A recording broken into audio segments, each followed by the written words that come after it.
Halo guys, kembali lagi dengan Vivitalio di sini.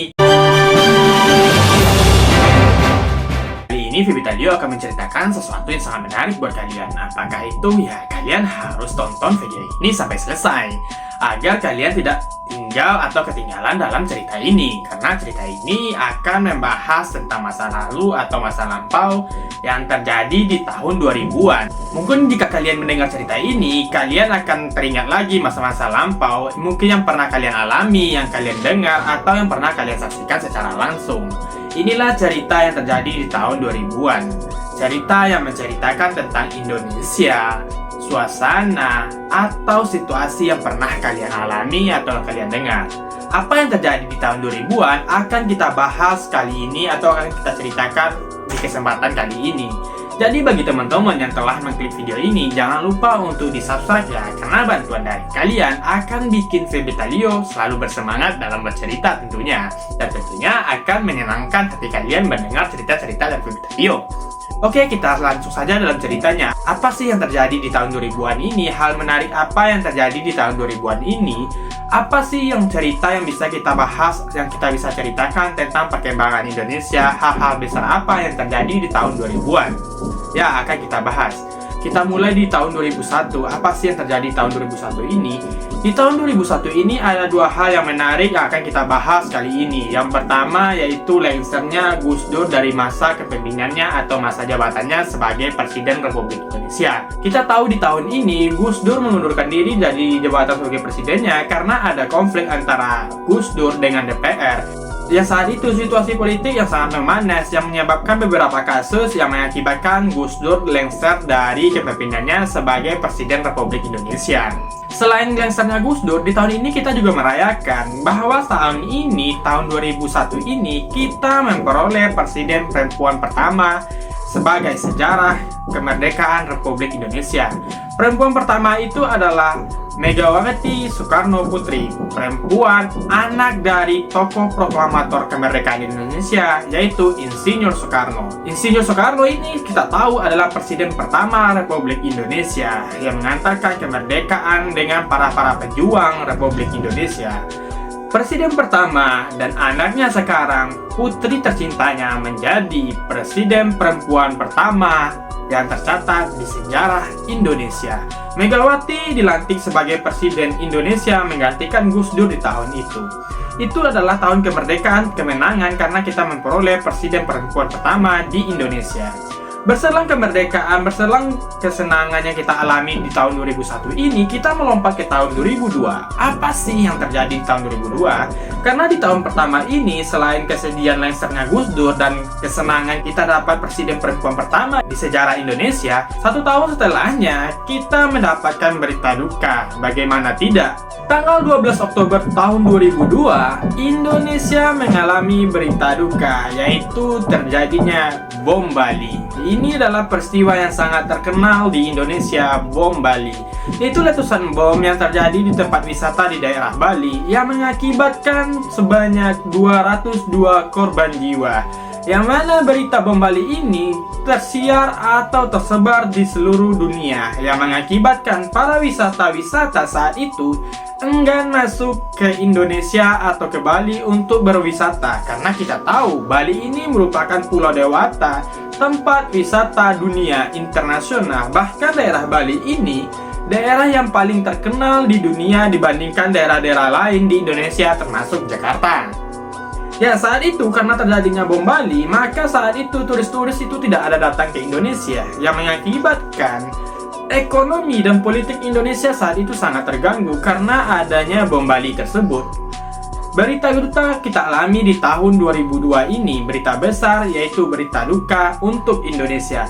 Yang setelah itu kejadian bom Bali ini diusut sampai tuntas sehingga mendapatkan pelaku-pelakunya, yaitu diantaranya itu Ali Imron, Imam Samudra, Ali Gufron yang saat itu ditetapkan sebagai tersangka utama dengan beberapa rekannya ditetapkan sebagai hukuman mati. Itulah hal sangat besar terjadi di tahun 2002 perjalanan Indonesia.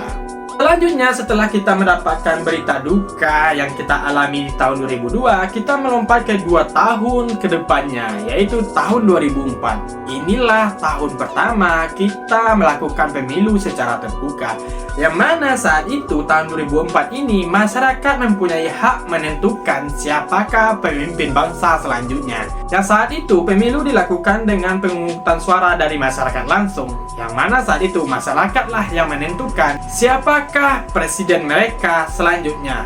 Karena tahun sebelumnya, presiden itu ditentukan oleh parlemen yang menetapkan siapa presiden waktu itu. Tapi tahun 2004 ini, masyarakat mempunyai wewenang untuk menentukan siapa pemimpin mereka. Di tahun 2004 ini, dengan pemungutan suara berdasarkan suara masyarakat, itu dilakukan sebanyak 2 kali putaran, yang saat itulah dimenangkan oleh Susilo Bambang Yudhoyono. Itulah presiden Indonesia yang memenangkan suara hati masyarakat di tahun 2004. Bahkan SBY ini memegang kekuasaan sebanyak 2 kali periode. Karena pemilu sesudahnya, dia juga memenangkan pemilihan umum yang mendulang suara masyarakat yang sangat banyak untuk memilih dia dari Partai Demokrat. Itulah hal yang terjadi di 2004, pemilu pertama yang menggunakan hak suara dari masyarakat Indonesia. Setelah kita melakukan pemiluhan di 2004, kita langsung meloncat ke 1 tahun sesudahnya, yang mana saat itu 2001 ke 2002 kita mengalami berita duka. Sekarang 2004 ke 2005 kita mendapatkan berita sukacita atau berita yang sangat senang, yang mana di tahun 2005 bertepatannya tanggal 15 Agustus 2005 kita mendapatkan berita yang sangat senang, yang saat itu dikenal dengan berita Mo Helsinki. Ya, siapa yang kenal dengan kata Mo Helsinki? Mungkin kata-kata ini sangat dikenal oleh masyarakat Aceh ataupun masyarakat Indonesia. Ini adalah perjanjian antara Indonesia dengan GAM, Gerakan Aceh Merdeka, yaitu perjanjian yang dibikin di daerah Helsinki, Finlandia, antara Indonesia dengan GAM ini untuk bersepakat melakukan damai.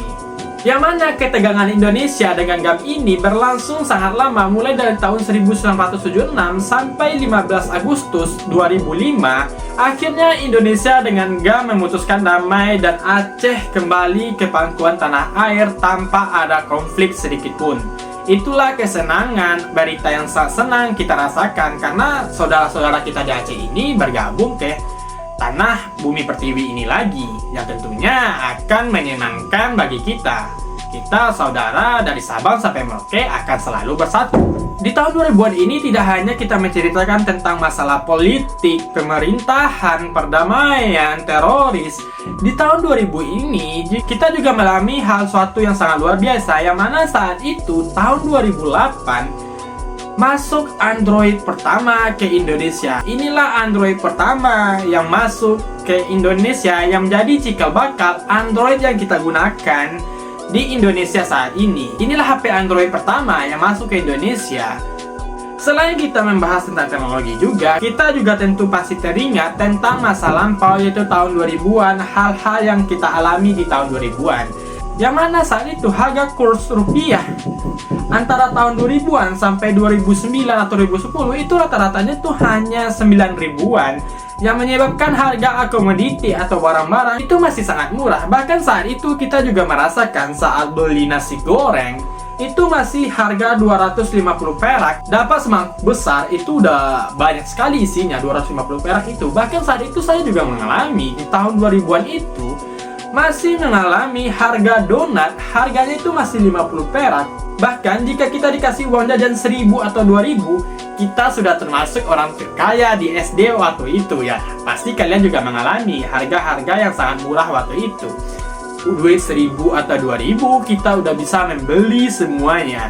Di saat itu juga kehidupan kita termasuk kehidupan yang sangat enak ya. Karena selain harga komoditi yang sangat-sangat murah, perilaku anak-anak di waktu itu juga sangat berbanding terbalik dibandingkan zaman sekarang. Yang mana zaman dulu itu, anak-anak selain pergi ke sekolah, dia itu mainnya itu di luar. Main di sawah, main di kebun, main bola di luar. Bahkan hari-harinya itu dilakukan tanpa menggunakan gadget yang tentunya merusak pada dirinya. Saat itu anak-anak itu lebih banyak main di luar, menghabiskan waktunya berkumpul dengan teman-temannya. Beda dengan anak-anak zaman sekarang. Kalau anak-anak zaman sekarang kita lihat, itu lebih banyak menghabiskan waktunya di rumah, di depan gadget atau laptopnya, yang mengakibatkan beberapa gangguan, bahkan kecanduan akan gadgetnya ini. Bahkan banyak juga kita lihat dari beberapa berita anak-anak yang kecanduan gadget ini yang menyebabkan penyakit sindrom tertentu yang akhirnya anak ini tidak bisa lepas dari gadgetnya. Banyak video-video yang melihatkan tentang tingkah laku anak yang kecanduan dari gadgetnya. Beda dengan zaman dahulu. Zaman dahulu atau zaman 2000-an itu, anak-anak itu setelah balik sekolah, ganti baju, terus ngumpul di lapangan atau di tempat yang biasanya mereka ngumpul. Biasanya tuh mereka tuh main kejar-kejaran, main gundu, main kelereng. Hari hujan pasti mereka tuh mainnya di sawah atau mainnya di lapangan main sepak bola. Beda dengan anak zaman sekarang. Hujan tidak hujan, mereka akan selalu ada di dalam rumah. Di zaman tahun 2000-an, anak itu selalu dilarang atau ditarik sama orang tuanya untuk balik ke rumah. Bahkan banyak video atau gambar yang menceritakan zaman-zaman itu orang tuanya pasti nyari anaknya dengan kayu, nyuruh anaknya pulang ke rumah. Karena saat itu jika anak sudah pergi main di luar, dia pasti kelupaan waktu. Jadi kebiasaan orang tua zaman-zaman itu pasti nyari anaknya dengan kayu agar anaknya itu lari ke rumahnya. Banyak video-video kita lihat itu orang tua ngejar anaknya dengan kayu karena anak itu bandel, tidak mau balik ke rumahnya. Itulah kebiasaan anak-anak di tahun 2000-an itu. Beda dengan anak zaman sekarang. Anak zaman sekarang malah orang tuanya itu susah untuk nyuruh dia main keluar karena anak itu terlalu betah di depan gadget atau laptopnya. Bahkan anak-anak sekarang banyak kita lihat masih usia muda, usia 10 atau 15 tahun itu sudah menggunakan kacamata karena sudah mengalami kerusakan mata, kecanduan dari gadgetnya itu. Itulah perbedaan dari anak zaman dahulu, anak zaman sekarang. Cerita tentang perkembangan Indonesia, tentang pelantikan Presiden Republik Indonesia, tentang bom Bali, tentang perjanjian Mall Helsinki, yaitu perjanjian GAM dan Indonesia yang saat itu berdamai. Semoga terjadi juga dengan Indonesia, dengan Papua, yang mana saat ini kita masih ada konflik dengan golongan-golongan tertentu yang ada di Papua ini. Karena dari Sabang sampai Merauke banyak ras, suku, dan budaya, banyak kebiasaan yang akan dicampurkan, dan kita tetap satu bendera merah putih Indonesiaku. Itulah guys cerita singkat yang Febitalio bahas kali ini. Semoga Indonesia dan seluruh rakyatnya bersatu untuk selamanya demi kemajuan Indonesia dan pembangunan kesejahteraan rakyat Indonesia. Bagi teman-teman yang telah mendengar cerita atau video ini, jangan lupa untuk diklik subscribe, like, and share-nya karena bantuan dari kalian akan bikin Febitalio selalu bersemangat dalam bercerita. Nantikan cerita selanjutnya. Stay tune Febitalio. See you guys!